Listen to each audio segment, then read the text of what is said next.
నమస్తే, welcome to Andhra Prabha. This is Tejaswi. మూడవ తరగతి చదువుతున్న బాలిక గ్యాంగ్ రేప్ కేసులో సంచలన విషయాలు బయటపడ్డాయి.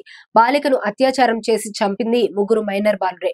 సెల్ ఫోన్ లో వీడియోలు చూసి ఈ ఘాతుకానికి పాల్పడ్డారు. గొంతు నిలిమి చంపిన వారికి ఏం చేయాలో అర్థం కాకపోవడంతో మృతదేహాన్ని రాయి కట్టి కృష్ణానదిలో పడేసిన నిందితుల తల్లిదండ్రులు నంద్యాల జిల్లా పగిడ్యాల మండలం ముచ్చుమురి గ్రామంలో బాలిక మిస్సింగ్ కేసులో ముగ్గురు బాలురును అదుపులోకి తీసుకున్నట్లు ఎస్పీ ఆదిరాజ్ సింగ్ నారా తెలిపారు.